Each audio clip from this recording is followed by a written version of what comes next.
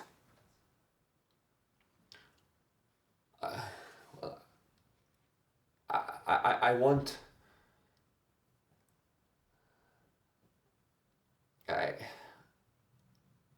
I want... I do not proclaim my own celebrity, Mr. Sharett. I rarely even acknowledge it, and you may notice that it is you who has referred to it several times already, and myself not at all. But if you are to talk facts to me, I will show you the same respect. Famous men are busy men. Pleasant though it is to wander hills and see a country, pick an orange, dance around, I don't get time to do these things, and so, again, what am I doing here? I want to explore what music can do. These nigunim I sang, my little choir arrangements, what comes for me, so we all know, if you're Jewish, these things are second nature. But I yearn to find things in the language of music that we have not yet touched upon, to find one simple truth that I am the first to uncover. Even a very little truth. This does not seem too much to ask. But that's easily solved. Enroll in a music conservatory. Learn the theory. I cannot see how. I want to study music, but there is a way of living here that everybody will share our pain, our success. That one person's experience is everybody's. That's no reason to... And if I'm not here, building our homeland to save our people, how am I not betraying them? So tell me, how can studying music fit into all this? And of this you wish to speak with me tonight? Because I look to you, Mr. Heifetz, a Soviet Jew in America, a young man close to my own age, a genius. And I think to myself, is he my inspiration? A person with a background so close to my own. Well... But I hear also about another Jascha Heifetz. And this boy lives the good life. Much money, beautiful cars, beautiful, forgive me, women. This is what this Jewish boy does with his achievements. Does he live modestly? No. Does he show all of America how the Soviet dream can really be lived? No. You know nothing of how I live. When my father took me to the conservatory in St. Petersburg, we lived in a small apartment. And every so often, my father would go back to Vilnius to see my mother. He never took me with him, though I missed her just as much as he did, and I expect even more.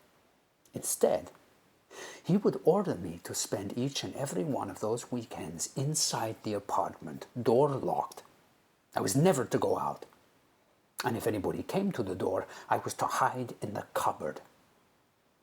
I spent days in that apartment, scared, alert to every ghostly noise. The cupboard was like a tomb, close and dark and frightening. I was 9.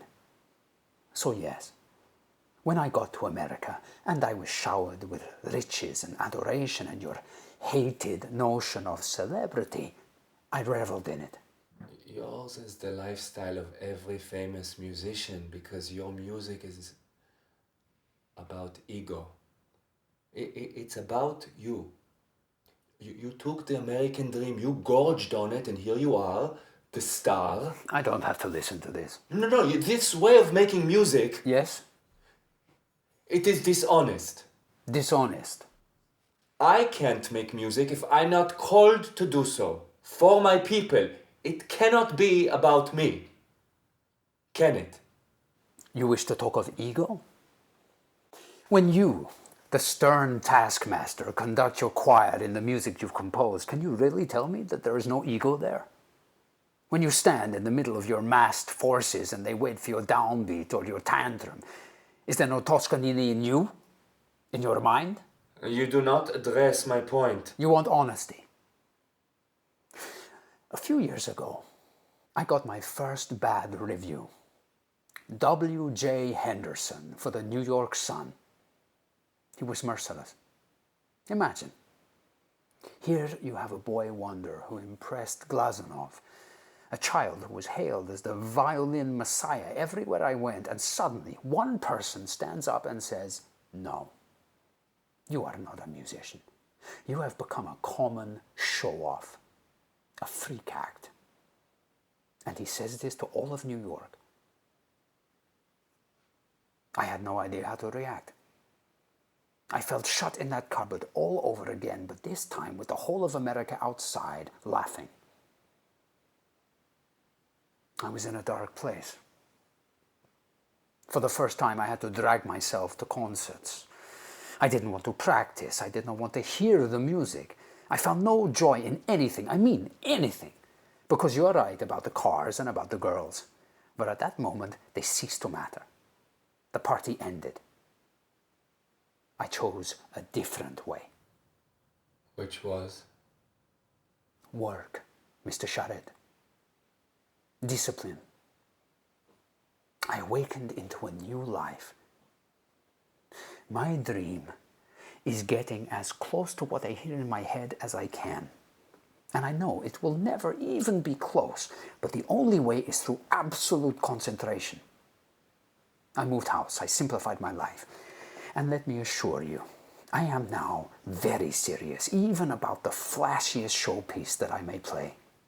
But surely music must join us together. In the act of making us, we must find a way to vanish. Singing. Choral singing. This is the only genuine way of bringing humans together through music. And as you sing, you also listen. You are enlightened. This is beautiful. Dreams are in this. If you like, God is in this. It has no ego. You conceive only the kind of ego that shows off, that yells, "Look at me." That's for children. Do you think that Beethoven expected his performers to bring none of their own personality to his music? That's why his work lasts. Because it shifts its character as we infuse it with ourselves, which is the noblest thing we have to give. Being humble is what is noble. Being humble is being no one. It means being part of something. Unlike me. You are a phony, Mr. Sharett. You despise my way of making music? Then why did you walk halfway across the country to hear me tonight? Not just for my gesture in coming out here, surely. And you carry the violin. At the kibbutz, do you practice every day? Do you feel the frustration becoming more and more intense because in your head you sound just like me, but that's not what comes out of your violin? Did you half think you might play to me tonight, Mr. Sharett, and did you lose your nerve? And do you hate the fact that you know you were right not to? You say this to me? You do not understand, because you are not a musician. And this walk is a waste of my time.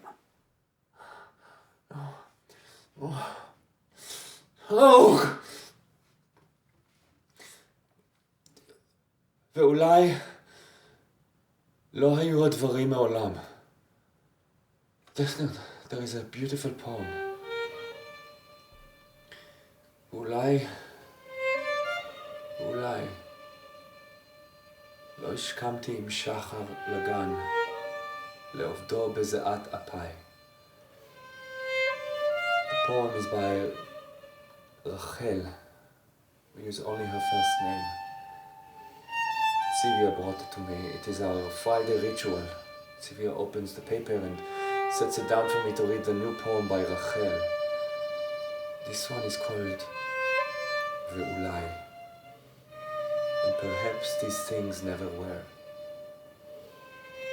מעולם בימים ארוכים ויוקדים של קציר, במרומי עגלה עמוסת אלומות, I did not give my voice in song. Rachel is ill. She's dying. She's a little more than 30 years old. לא נתתי קולי בשיר. Oh, כנרת שלי, oh my כנרת. Were you real? Or did I dream it?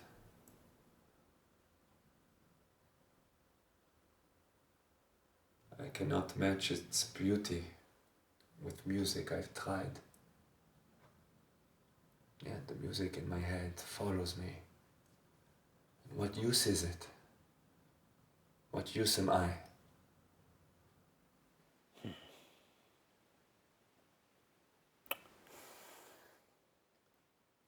It is the composer's burden, the musician's gift, the truth of who you are.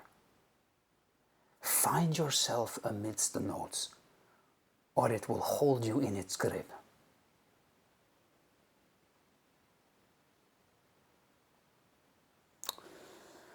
Well,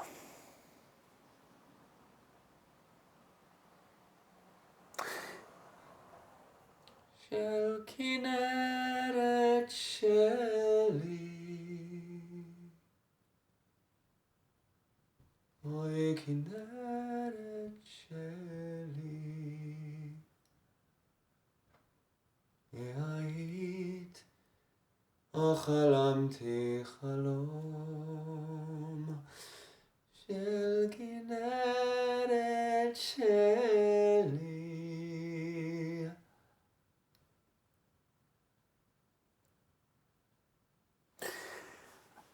I have no country. I didn't just leave Rasher. I abandoned her.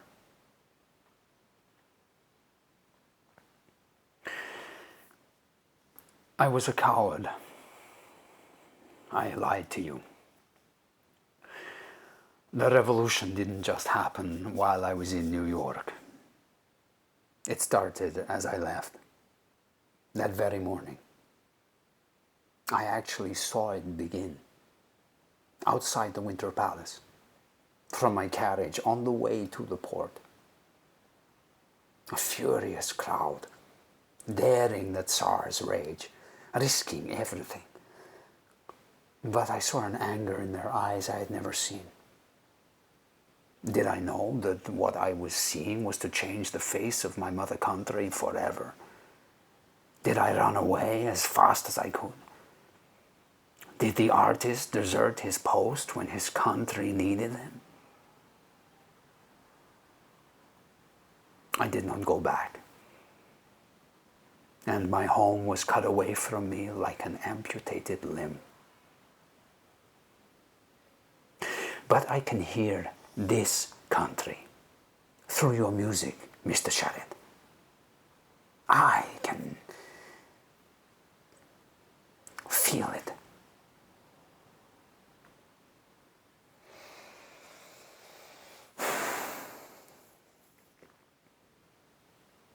You must learn. You must learn how to open your soul and your feelings and even your fears to your art. This place, it has something much, but you have that already inside of you. Find something somewhere that you do not yet know. Never in history has a society regretted the flourishing of its artists. Palestine, Israel, everything here is so raw, new, and ancient. But you do not yet have musical systems, polished tradition, sophistication. Your fear is here too. And an artist must go elsewhere to find the means to face that. That is why you must leave. Leave? For a time. You must get on a boat. A boat? No. Where? To America? No. There are other places. The cities of the great composers. See what they saw, feel what they felt. Berlin. Berlin is a place where they eat and drink and breathe music. And it's full of Jewish musicians. German Jews there are living a great new dream. Go to Germany. And you can help the Zionist cause while there, but study music. And I promise you will return a changed man. Then you will truly help create your Israel. Yes, the new Germany is where you will find your answers, Mr. Sharett. It is far. It is far, but when you return, think what you could be. Think what you can share. Me? What can I be? I've heard it tonight in your singing. And so, my friend, have you. You know what your people need you to become. Trust your art. Learn it. Serve it. And our people.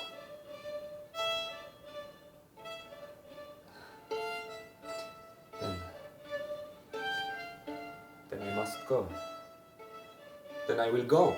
Yes, I will go, yes. I will talk to Moshe. He can help me. Maybe he can get me a job at the Jewish agency. Then it is settled. Berlin. Berlin. Mr. Sharett. Please.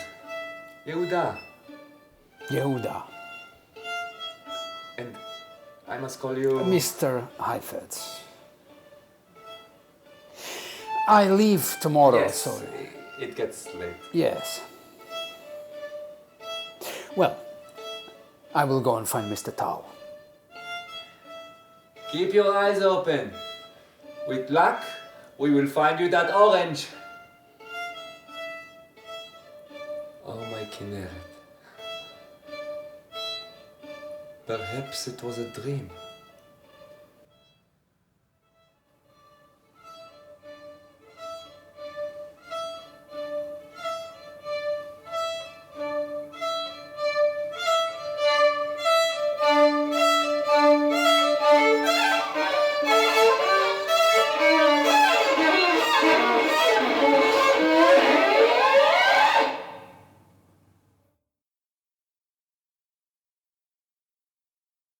A Walk with Mr. Heifetz, Act 2.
Yehuda Sharett's house at Kibbutz Yagur.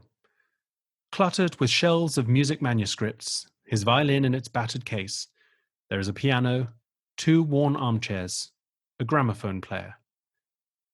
As the lights go up, Yehuda, with his back to the audience, is standing at the door which he has just opened. A smart figure in a suit and holding a briefcase faces him and us on the other side. It is Moshe Sharett. I told the lady I wanted you to come to the park. She told me. By the benches. I got the message. I waited. Long. Long enough. Coffee. Do you make it better now? I make it like I make it. My coffee hasn't changed and neither have I. Then coffee. I'll take the risk. Risk. How many cups of my coffee have you drunk over the years? Since we were children, hundreds. And every time you joke, and every time you complain, and every time you drink it, and every time you don't die. I should remember that fact every time I go to synagogue and find myself doubting the existence of God.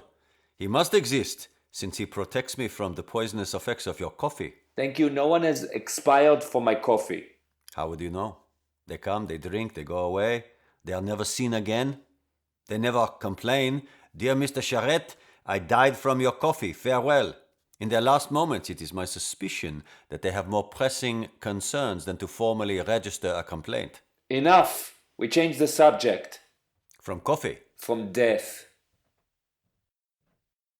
You should have come to the park. Why? You know where I am. Here I have coffee, the chairs. You were upset having to wait? No. Just. It's a lovely day.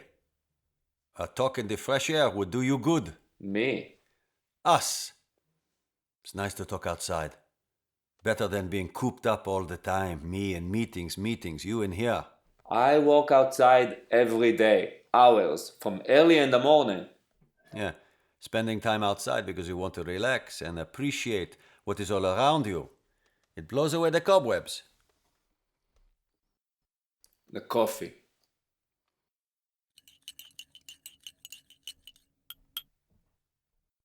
Shall we You want we sit should down? sit?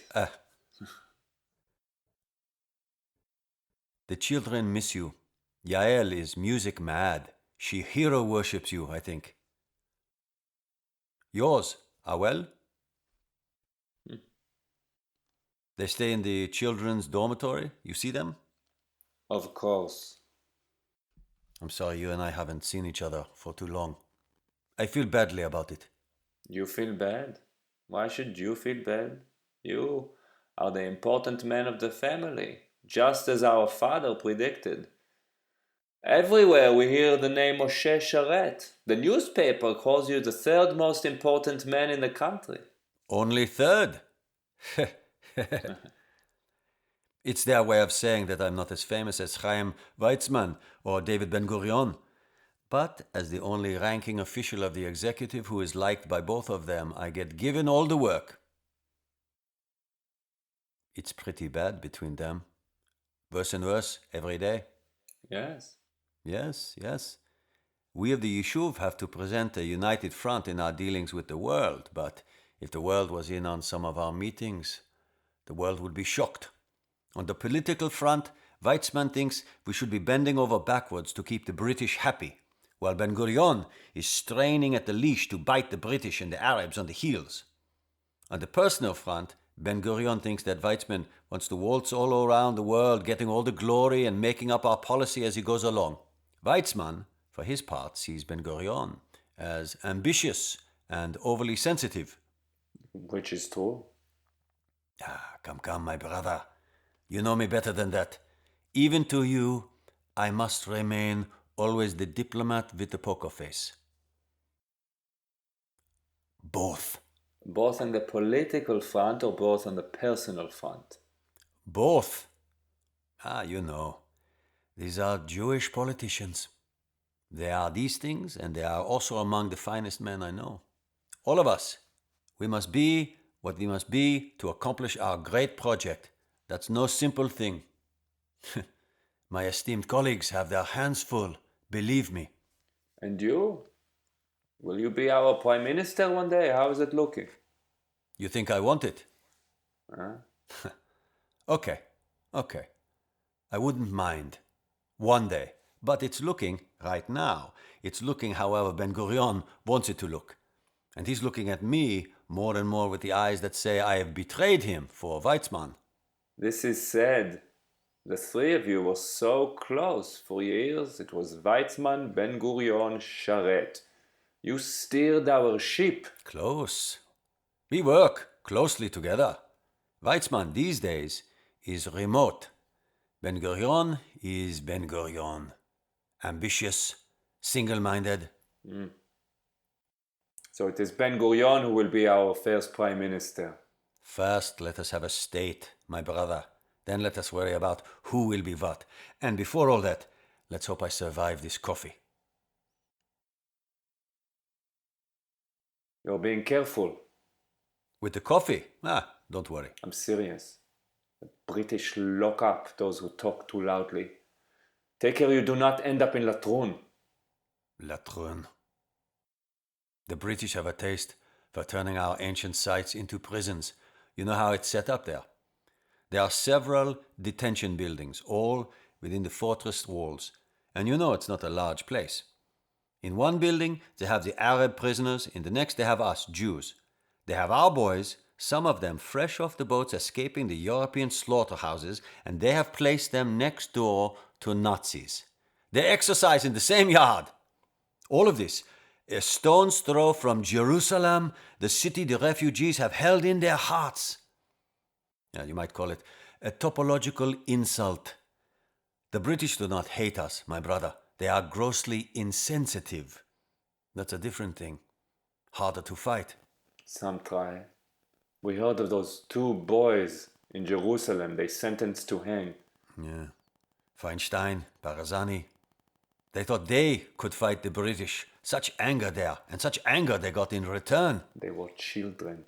Who swore they would not hang. They kept their word.